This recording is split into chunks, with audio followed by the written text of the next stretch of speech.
My mother said to me, Jonathan, dementia is worse than death. People are so afraid of it. Don't make a film about dementia because it will kill your career. It will ruin your career. We made dementia sexy. And that sounds crazy because that's exactly what I said to him when I met him. I said, we have to make dementia. From dementia, we have to make it Coca-Cola. And he was laughing as well. He said, Jonathan, don't say crazy things. But I said, we have to approach it like it's Coca-Cola. We have to share the happiness. We have to share the good stories. We have to share the good examples in order to get a relief that people want to talk about it. If you've ever wondered how to tackle international production or shoot in 11 countries all over the world, or work inside medical facilities or schools, or actually think outside the box for funding, or become one of the most watched human interest documentaries in Dutch history, well, you've come to the right place. I have a show for you. I'm Christian Taylor, and this is Documentary First, the podcast where we talk about the craft, business, and the truth about filmmaking. Today, I'm happy to have Dutch filmmaker Jonathan de Jong join me all the way from the Netherlands to talk about his film, Human Forever. Welcome, Jonathan. Thank you for having me. Yeah, it's really nice to have you. Jonathan is the founder of SUPER7EVEN Productions. You told me earlier before we started rolling that you had always wanted to do film, but I think your parents made you have a real career first. Yes, exactly. Now, my big dream was always to become a filmmaker. But then my family advised me differently to say choose the studies where you earn a bit of money, a bit more a safer choice. So I went out and studied law, but I never did anything with it. And I'm really happy about it because now I followed my dream and became an independent filmmaker. That's great. So you're telling me you didn't go to film school? No, I'm a grassroots filmmaker. I'm a natural-born storyteller that I believe in everything that I do. I see stories. I'm curious by nature. And what I said, I often believe I see the world differently than the people around me. And I really want to connect people to my world because I think it's a really nice world that I'm living in. I agree with you. How did you become a filmmaker then? How did you learn? I mean, it's a complicated field. You've become successful. Absolutely, because of course, I think a lot of people have a dream to enter the film world, and especially when you have a different degree. I can't be there and say I study law. Now I want to be a director, and everybody's like, yeah, Jonathan, of course. So I had to start out at the bottom as an assistant producer on the set and work my way up as a researcher because I want to say I think I'm more focused on becoming a film director in the end. So I really want to know about how to create a film, and then I could create more shorter films and television formats. And finally, because my mouth was too big, and I said I have a dream, help me out. I came across a very famous documentary filmmaker from the Netherlands, and he told me, Jonathan, there's only one solution if you want to be out there as a grassroots filmmaker. You have to make something yourself. There's no other option. So yeah, but I thought this is a big disappointment because I thought he would help me out. And he said no. It's not possible because this world is so small. You have to really show them what you can do and show them your feathers, who you are as a filmmaker. So when I had the chance and when I grew a bit, had a bit more experience in the film world, I really knew this is my shot. When I heard about a place where people were living with dementia, but they were treated completely differently, on a very humane way. And it resonated with me because during my college, when I studied law, I was a bus driver for the daycare in a nursing home. And then I came across dementia, the field of dementia, and the people who were living with it. And it was such a shock for me that you could also end up like this, because I knew that you can grow old, but in a way like this, I never imagined myself to be in a closed ward, sitting at a table, watching Animal Planet all day. And it's not the standard, but it really made me feel sad that we didn't talk about it. And especially when I talk with the people who are so loving and so kind. And of course, I saw also different kind of symptoms. But the majority of my time spending with them was such a nice way of living. And I really felt for them to say hey, how can I make your life a bit better? And they just said to me, just be Jonathan, just bring your outside stories to our home and just have a talk with us, because that's all we need in order to have a sense of belonging. And then I always took it with me. And then when I became a filmmaker, and then when I saw the place where they had such a radical, different way of approaching people, really as a human being, I thought like, I have to make a documentary about this care farm, because it was a care farm in the Netherlands. I did it with two good friends of mine, and yeah, it became a big success in the Netherlands. And then I thought like, follow your passion. This is my way. And then I did a documentary on a Dutch superstar who was dealing with depression. So always social relevant stories, but I really approach them in a way that it's for a big audience. Like I make big stories small, and I always let them resonate on a human level. And I think that's really important in our time, in speaking the language of nowadays, that we shouldn't address serious subjects on a serious way only, because the majority of the people will have to deal with it. And we also should speak their language. So I think that was my mission, to really make impact with social relevant stories, and yeah, also approach them, my films like this, to really start thinking about it while filmmaking. So, what was your very first film called? I couldn't care less, like care less. That was the frame, because it was a documentary series, and my first feature film was Fred, the Other Side, and it was of course about his other side. But the film that I'm most known for is Human Forever, who featured in 2023 on a G20 summit. And it was, of course, a nice platform to start your film, Yeah, for sure. especially because we want to bring a more nuanced story about dementia to the world stage. So it was a big journey to come finally at the G20 summit, but we kept dreaming, we kept believing, and we kept manifesting it by creating an army of ambassadors around us who believed in our story around dementia. Yeah, and that's what we're here to talk about, Human Forever. This is a film that it's a human interest story that garnered the largest audience in Dutch history. And this is part of your vision for your films, which is you don't really need to make a film unless you are serious about people seeing it. So, how do you go about creating an audience for your film and making sure that people see it? Yeah, it's often not a popular opinion, but I really approach my films also as a product, because I'm an independent filmmaker. I'm a director at heart. I'm a creative person at heart. So of course I want to create the best possible film always, but I also have to think about as an entrepreneur, because if nobody's going to watch my film, I will be out of business very soon. So I don't think it's a bad thing to think about it. On the other hand, the opposite, I think it's the only way to approach a film is to see like, hey, this is the subject. Who is my audience? How can I approach them? How can I get them ready in order? Because there are 10,000s of films coming out every year. How can I make myself being seen in this world that is so fast? And also, when you're having a story about a social relevant topic, people need to get ready beforehand, and not like when you're creating the film, say like, hey, good luck with it. I hope somebody will pick it up and hopefully it will become a success. When I started the film 6 years ago, I thought about it every step of the way. How do I get people ready? And along the way, I saw we created a lot of ambassadors along the way. And there's ambassadors from politics, from media, from social influencers, from the sector about dementia. We all reached out to them, said like, hey, we're busy with a different narrative around dementia. You really should see it. And then first they said like, nah, no time. And they said, yeah, you really have to watch it. And then we shared bits and pieces of it throughout all our channels, throughout social media. I focused and invested a lot of time in the main character, Talian Tubis, a young nurse who entered a nursing home when he was 21 years old. And also, it was really important to make him a bit more famous, because he needs to be more famous. If nobody sees him or believes him, then the film has no point at all. Like, why is he the main character? Like, the big why was also focused around him. So we invested a lot of time to make him a key opinion leader in the field of dementia. And that also really worked out, because when the film really came out, when it premiered, people knew him.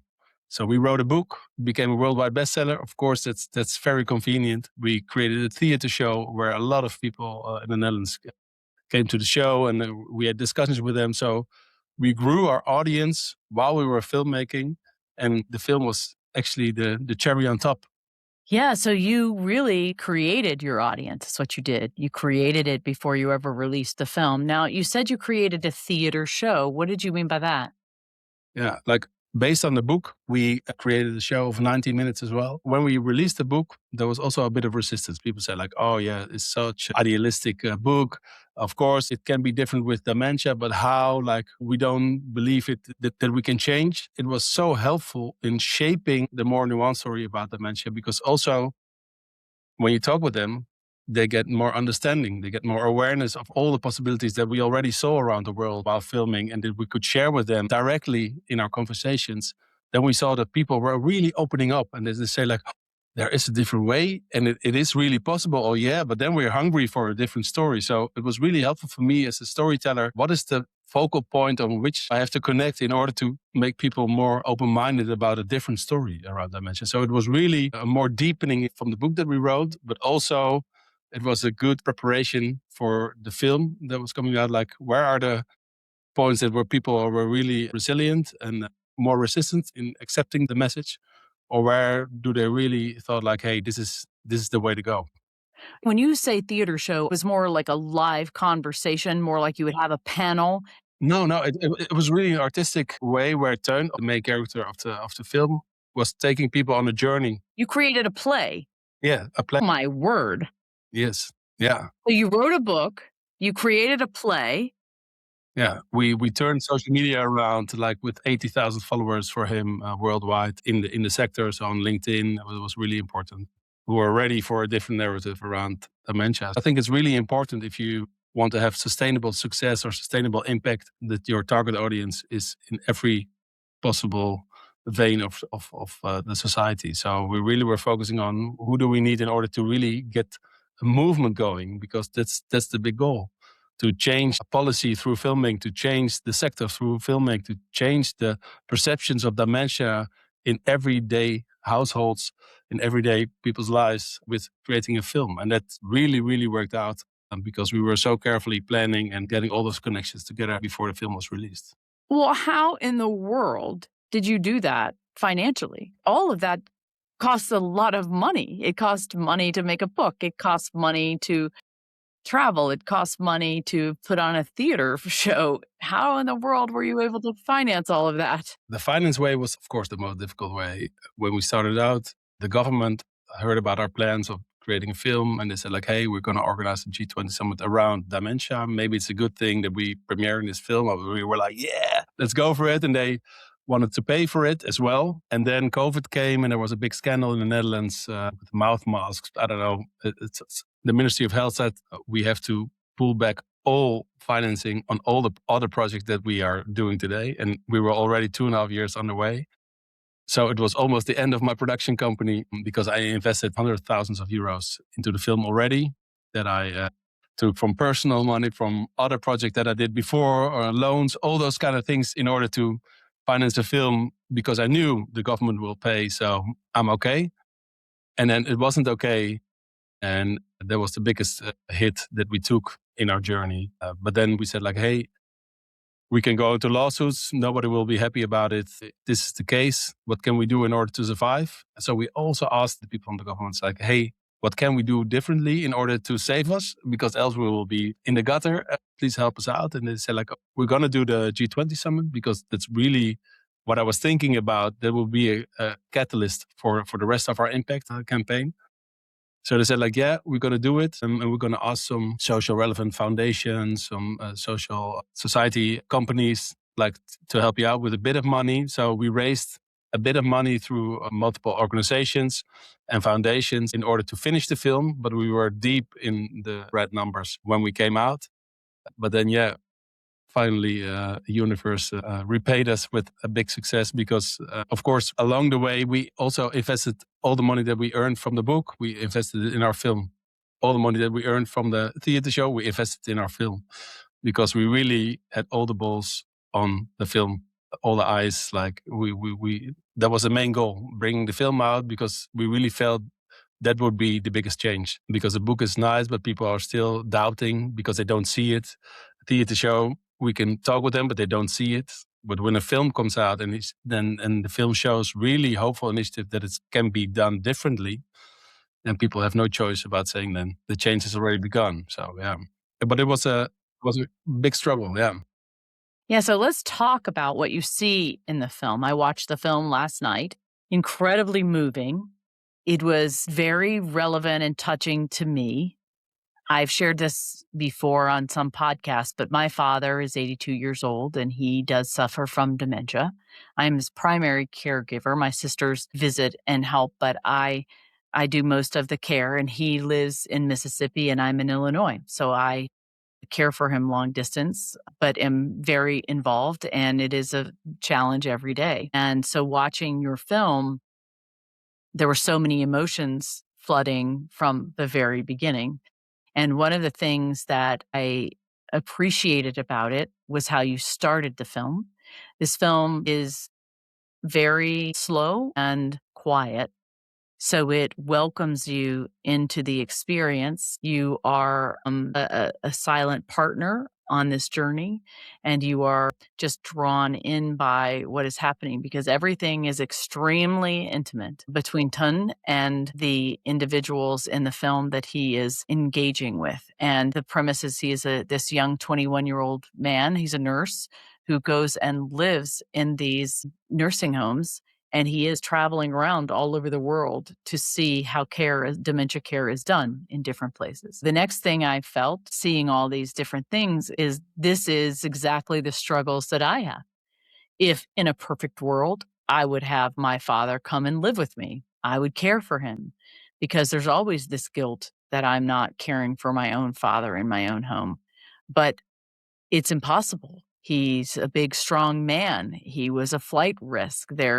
I'm a woman and he doesn't really listen to me. There's all of these other issues that I was facing at the time when I had to make decisions. So watching your film, it's hard not to come face to face with a lot of those things. You did a beautiful job of it's not making people feel guilty about any of their choices.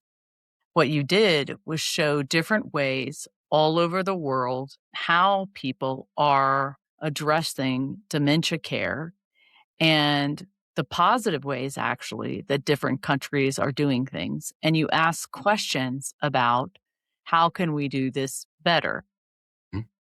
It's a very non-Western perspective, especially because during the research, I heard from so many countries, why are you coming to visit us? Because the Netherlands is the best country in the world when it comes to healthcare. And I always ask, like, why do you think it's the best country in the world? Because you spend so much money and look so wealthy, and people have their own rooms with their own flat screen televisions. And I was like, but do you think people who are living inside the institutions, inside the nursing homes, think the same? That's exactly the focal point of the documentary. The Netherlands, they spent one of the highest amounts on healthcare.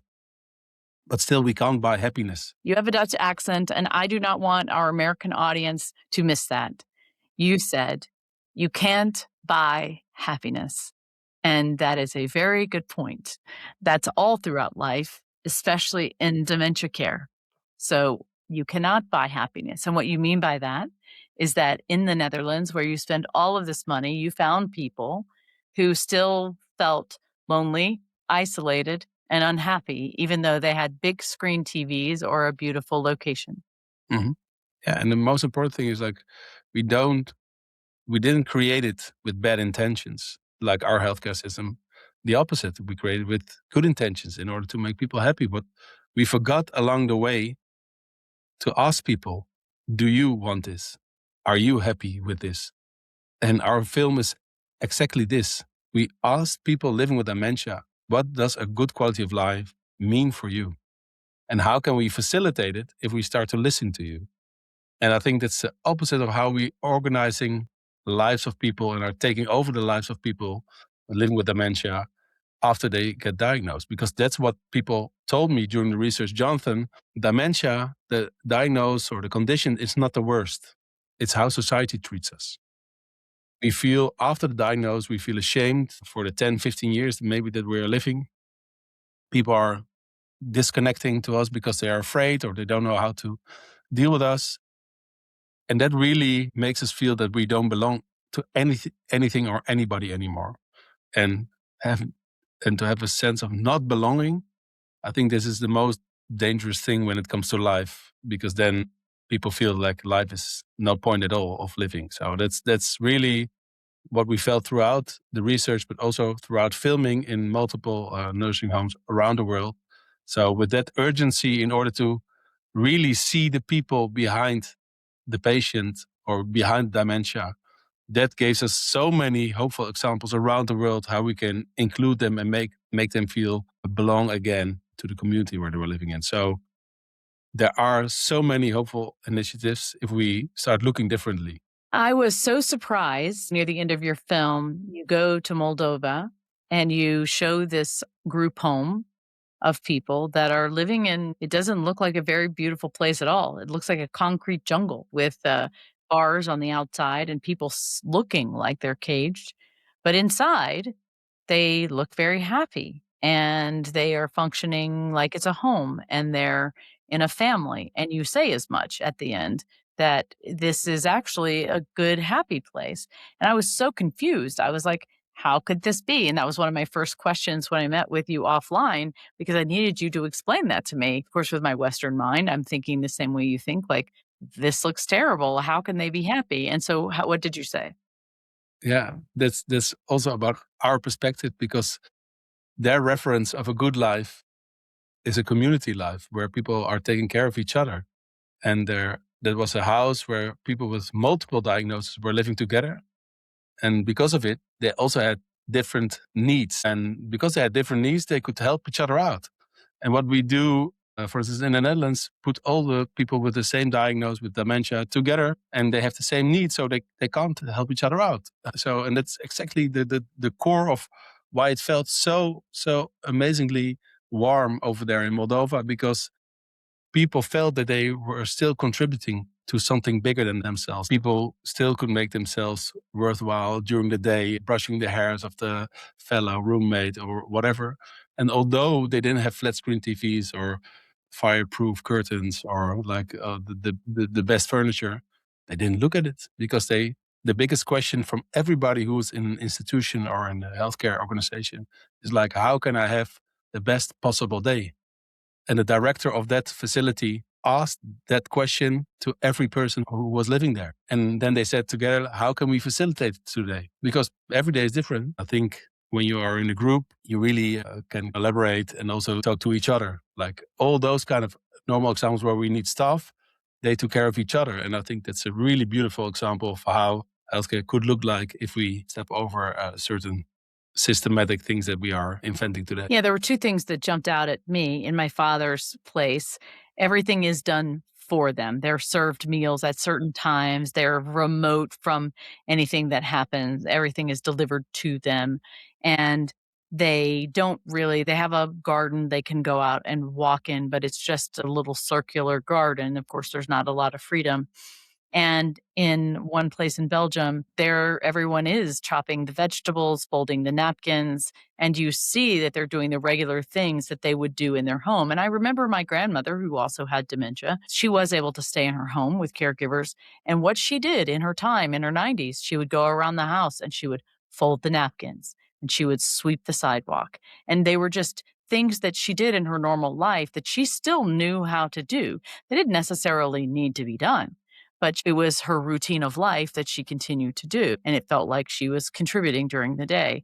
And I thought, my father's not doing any of those things, you know? And then I thought about the woman in the end, the woman in charge in the end, where that facility seemed very remarkable to me because it was in a home-like environment where the people were going outside and working in the yard, or they were, maybe it was like a more wooded setting where they could walk around, and I think they had animals maybe even. I think that's one thing that people in facilities miss a lot, is they miss the interaction with animals. And I think what I noticed when there were people, directors that were in charge of those places, and they really did see them as human people that needed connection and the same things that they had in their homes, and were able to make that life similar to what they had before. There was an element of happiness that was increased among their population. I think that's totally true, because almost everybody, I would say, is looking for how can I make my life as normal as possible, because nobody wants to be seen as a patient. You don't want to be seen as a person living with dementia or person living with cancer or whatever, because then you feel being othered. And I think that's really, really a problem when it comes to healthcare. When we see people as the other, we also try to make different rules for them. And it's easier to make different rules for them because we see them as another human being. But in the core, we never change. Although we have multiple diagnoses around it with different symptoms, like we still are heart-warmed, social human beings who are looking for love, warmth, and care. If you really approach people as normal human beings, they thrive. They see, hey, as new sparkles in life. And it's really about how you approach them and about creating a normal life. And what we do is the opposite. We strip down everything that was so normal for them, because nobody is used to live in an institution. Nobody's used to being fed. Nobody's used to sit at a table all day or can't go out in the garden or having locked doors. Or we shouldn't think that it's the best possible way of living. But that's what we always ask to people who would want to live in a nursing home. And nobody's raising fingers if we are in the Q&As after watching the film. But the fact is, a lot of people will end up in the closed ward of a nursing homes. If we don't think about it now, if we don't have a more honest conversation about what is a good quality of life, it won't change. So that's the whole film is about, showing hopeful initiatives, examples around the world, how we can do it differently already within the system that we have. So it's always about cultural context, what makes us happy, and how can we implement those universal lessons in our culture in order to make a step forward. One of the things that I was very curious about, I think other filmmakers would be too, is you really created the feeling of being a fly on the wall for the viewers. Mhm. It was the camera was invisible. I don't know how you made that happen, but the people that you were filming did not feel uncomfortable with the camera being there at all. So I'm very curious as to how you created such a comfortable environment with a camera being present during those emotional, vulnerable moments. And how did you get that access to these medical facilities? That is not easy to do, but you had unfettered access to all of these medical facilities all over the place and were there in very intimate moments. How did all that happen? It's not the most financial best advice, but if you really want to be the fly on the wall, you have to invest time. What I did is I invested so much time also without having a camera with me. I was there, I was being present, I was making connections with people. Often I would put the camera just in the living room or in the bedroom when I was chatting with them, so they could get used to the machine that I was bringing, because it's a big camera, of course. By doing so, people were so used about me being present. And that is really only because of time and only about making connections as a filmmaker as well. Because, of course, I had a protagonist. But if I'm in the room as well, then maybe they get distracted. So it's really about connecting myself with the human beings I was filming with throughout the 3.5 years, because it took me 3.5 years to travel to 11 countries over 4 continents, also during the pandemic. So it was an immensely time intensive project. And I filmed 115 days for it. And the time without camera, I think it's even much more.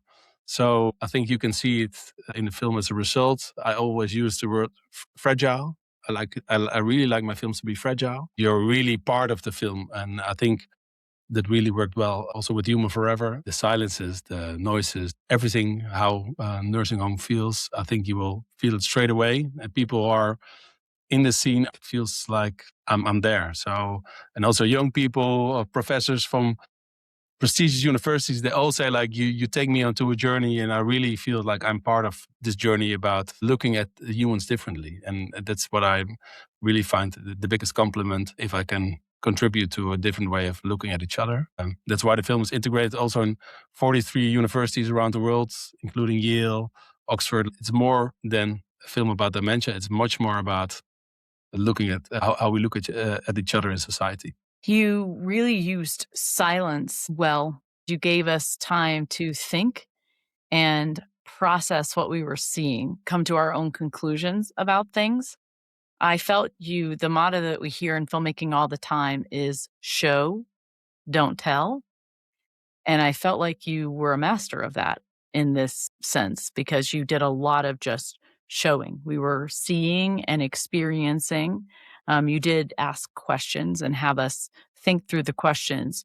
But more than anything, we just watched things happen and we watched the people in the film express themselves or demonstrate what they were feeling. And so that was incredibly interesting, but you also had to write the story, and so you're telling me you filmed 115 days. That's a lot of footage. Whittling that down to a story must have been difficult. So talk to me about the story itself and how you wrote it. I did more than a year and a half research, and also while filming, I went on with the research because in order to make it a real quest for me as well, I needed the space to also be surprised about things that I saw and still got the story straight from what I researched before. Else, it won't be a good story. And to do so, I really, really focused on the urgency of money is not the solution in order to better quality of life. What is and what can we learn if we have a non-Western perspective of what can we learn from your culture? What can we learn from your place? And during the research, I heard so many great examples, and I took tone as like a thermometer, like to say like, hey, is it true what I know? Like just try to feel it over there. And then we had conversations after a day that we were on a new place. And then we start saying like, hey, this is so differently. And I knew why it was different. So we could interact. But I always told him, you don't know anything. And I never told him anything about where we were going. So he was really real about what he saw. And I think it's also a part that you feel it's so legit, it's so honest what you see, because all the interactions are completely new, are completely from an open face. And because he was a nurse, he knew a lot about healthcare, but I always told him, be Switzerland. Switzerland was always a neutral country. So you don't know anything. And it's the hardest part when you know a lot about the sector that you don't know anything. And that really helped him getting the story out from the people who we so often forget. Like the people with dementia, we often talk about them, not with them. And we really want to have a narrative where the people would tell us how they see life and how would they experience life and how would they see good quality of life. So those kind of tactics were really important in order to get the story straight. And by finding new answers, I always asked the professors who were helping me or the governments to who do you look up to? And can you get me in contact with the person? And then by doing so, it was such a warm bath, the whole research, because people were saying, I'm busy for 40 years around this subject. And the only films that come out are so negative about what people can't do anymore, about the loss. Like it's a full circle. Every film that comes out is only stigmatizing people with dementia, and not through bad intentions, but only because it's what people are often focused on. And by bringing out a more nuanced story, a much more honest story about what kind of things are there besides the symptoms that people find terrifying. I think that is so heartwarming also for yourself when you think about, hey, if I'm 1 in 5 that can get dementia, how do I want my life to look like? And is there maybe a different way, a more hopeful way? And yes, there is. How can we shape it together? So about the learning curve that you see throughout the film is also how I really take my audience with me in my own mind, like saying, hey, if we clamp onto this example, then we created a whole new narrative. And I think that's really how I want to work, because I also really have to feel that I'm exploring while knowing a lot. Well, we've talked a lot about the movie. I think it's time to have people experience it a little bit. So we're going to take a break and I want to let people experience your work a little. Today's episode is brought to you by our friends over at Virgil Films. With over 25 years of distribution experience, Virgil has released such hits as Super Size Me and the Oscar-nominated Restrepo, along with a trove of indie treasures like Forks Over Knives, To Die For, 7 Yards, and Speed is Expensive. Now, you can find all of those films along with the entire Virgil catalog on any transactional platform out there like Amazon, Apple TV, YouTube, Tubi, and the rest. Are you a filmmaker and you're having trouble with distribution? talk to Virgil. They work with every major platform directly, and they offer a variety of deals that fit with every filmmaker's needs, from standard distribution to service deals. They do it all. And they don't just distribute films, they elevate them. Truthfully, they're just really good people to work with. So if you want to learn more, head on over to virgilfilms.com and tell them Christian Taylor sent you. And now, on with the show. So here you go, everybody. Here's a little bit of Human Forever.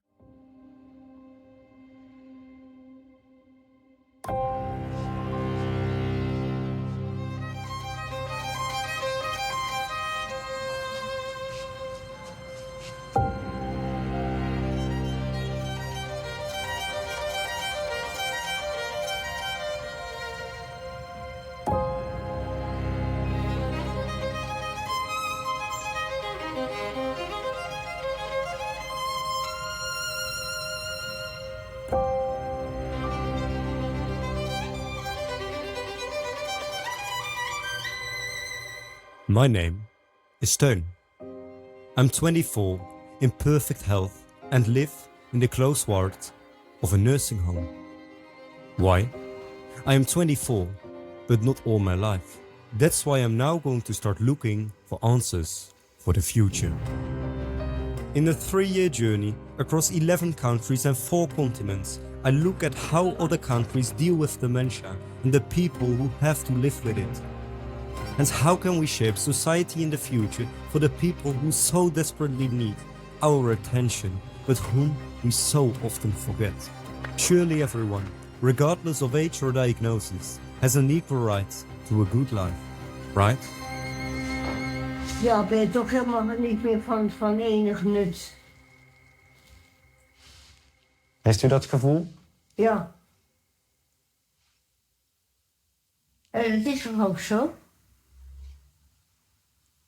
Wat voor nut heeft het nou nog als ik leef?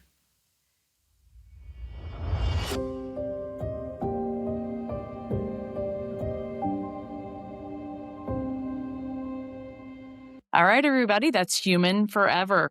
I asked you before, but we didn't get to it, about access to medical facilities. How did you get such unprecedented access to the medical facilities? Yeah, I thought it would be so much harder, but because the family members have to sign for it as well, they were all so happy that we were coming.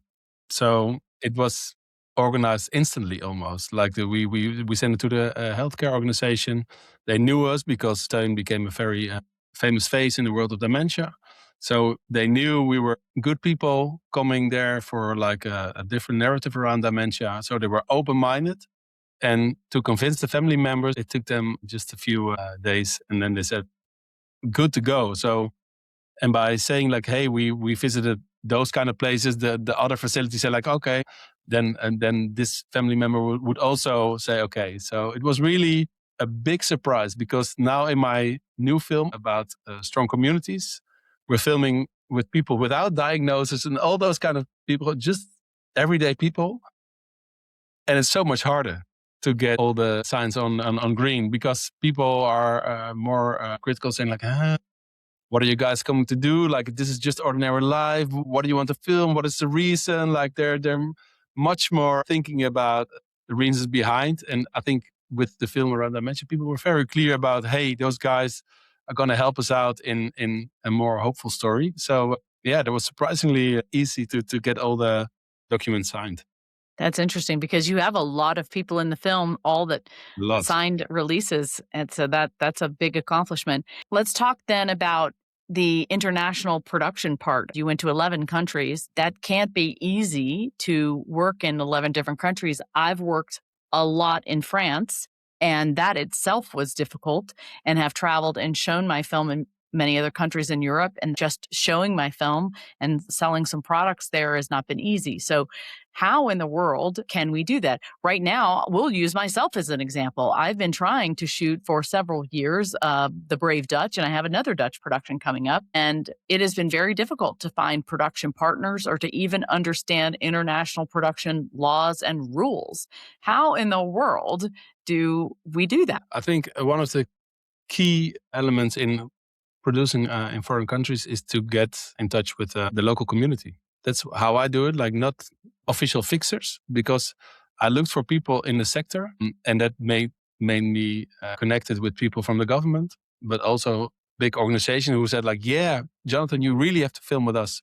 We're such a good example. I said like, okay, but then we need to organize things. So I let them organize my visit, especially the permits. And then it's also went much more easier because I have a small team. I'm doing the filming myself, especially with Teun, because it's such a delicate subject. I really want to have like a small team. So we said to them, we're lean and mean. We can go whenever you want. So we come to your country, but we really need certain things agreed upon before arrival. That is in the filming phase, producing phase, but also in the post-production, in releasing the film. We have such a big army of ambassadors who are really helping us out in order to reach the audiences in every country that they know much better than I do. Because then you have to go through official ways, and then you always come to like certain areas where you don't get a lot of impact. So I always try to arrange a big army of ambassadors before coming to a country, and that helped us out very much. And that's why we could travel, even though it was a pandemic. We could travel almost to all the countries in the world. So give me a specific example when you say you connected an organization to help you. So give me a specific example, maybe in each different country. What do you mean? Yeah, like for instance, we want to go to South Korea, Superbrain. They were so far ahead when it comes to prevention of dementia, but it was very difficult as well because Korea was almost closed for every outsider during the pandemic. But the people from Superbrain were really in good contact with the government because they had a collaboration. And they said they felt the urgency of also participating in this film. So they did all they could in order to get us there. And then that finally resulted that we could fly to South Korea, be in quarantine for a long time. It was such a hard thing. One of the hardest things I ever did in my life, just be in a square space of 2 by 3 meters, whatever, sitting there 24/7 a day. But it really helped us in order to also get the hopeful message about their example, bringing it out to the world. And now they really see that they are being connected to the rest of the world because the film is such an international success. But they were our ambassadors. They did all the hard work in order to get into the country. Makes sense. Okay, let's talk about funding then. Funding's a really difficult thing, particularly here in the United States. I imagine it's true everywhere. I think it was difficult for me when I was trying to talk to the French people about funding. Didn't end up with any funding there either. So talk to me about how you fund your films. In the Netherlands as well, I think on a global scale, people always say when it comes to documentaries, it's a hard business to live from. I think that's true if we're only dependent on film funds or other funds from big organizations. What we try to do, and that's also the way of how we produce, about partnering up with social organizations, with foundations, with local governments, national governments. When the topic is relevant for a lot of people, there are always companies, foundations, organizations who are willing to help you out in order to spread the message. Sometimes they're having campaigns for hundreds and thousands of euros that don't reach anybody because they're not on YouTube, they're not on Instagram, their followers. So we said like filmmaking as making impact. It's new for a lot of organizations. So we help them creating Human Forever and the audience and the outreach that we did. Now they know if we are participating in those kind of films, we can reach our audience much easier with a better message. So what we did for our next film that's about addiction, that comes out next year. It's also collaborating with a lot of social organizations who are busy with it every day around the world. And by giving funds to us, it's a small amount for them. But if we add it on to all the amounts that we get, we have a full film talking about 6 figures or whatever. It's really a film that you can internationally produce. And by doing so, we create an audience at the same time. The organization that are participating in our film, they have a big audience. They have a number of employees with them. So if you're good in the sector already, that's one of the reasons that we created our audience, because those people will be the biggest ambassador when the film comes out. They say like, hey, we participated in the film, go and watch the film. And their friends will say it as well. Partnering up with strategically good partners, you also create your own audience beforehand.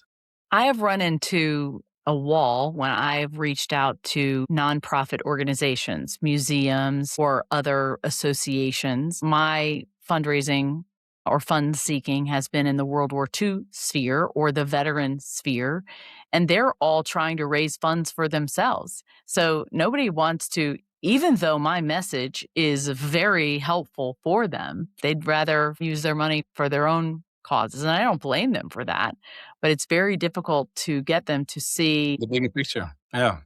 Mhm. So, how do you convince people? It's also in every aspect, in every sector that I'm creating a film, and it's very competitive because we live in a competitive world where attention is gold almost. Like we're every company, every organization, if it's a nonprofit or a profitable company, everybody wants to make a difference with their brand in order to get the story out. I think the way they do it nowadays is not sufficient if they really want to make impact, because impact is not views. Impact is really how you sustain the things that you are trying to tell the people. And I think that's what we did with Human Forever. We created a movement, and a movement is so much more than just having 10,000 views on Instagram or having so much followers on Instagram or LinkedIn. So I think it's not about branding. I say we do storytelling. Storytelling is completely different because it's thinking about the concept of the message that we want to share and also about implementing this vision, because that's much more important than just being the next best thing. And then 3 weeks later, some Netflix releases something else, and then that's the next best thing.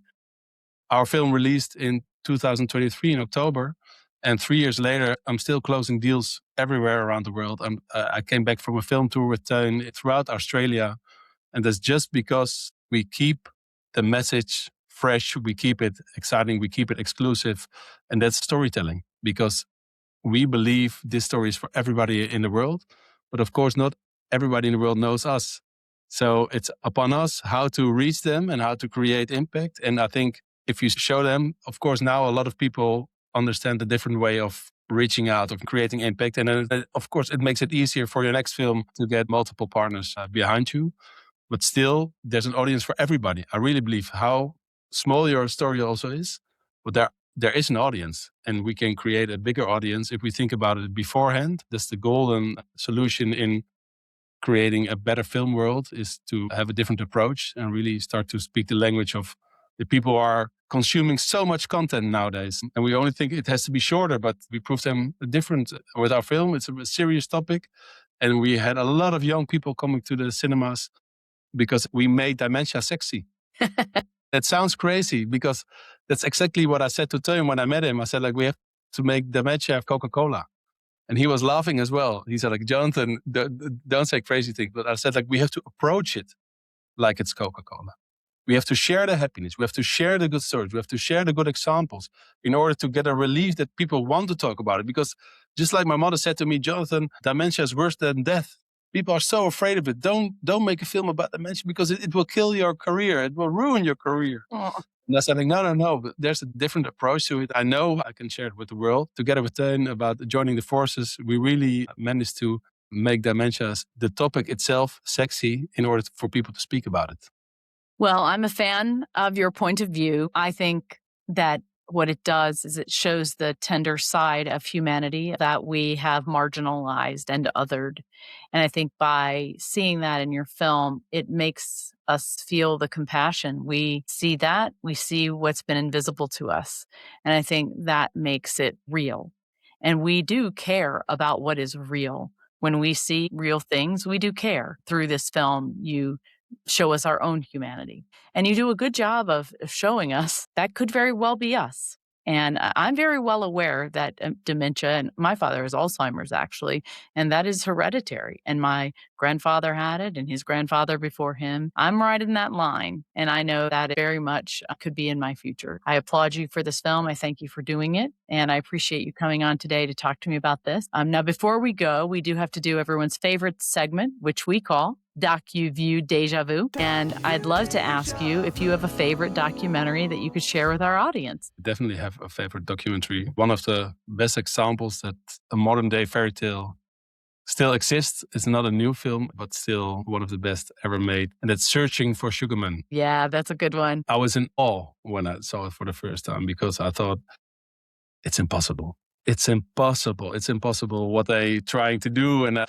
until the end of the film, I still thought it would be impossible that the character... I'm not going to spoil it, but... Yeah, don't spoil it. Don't spoil it.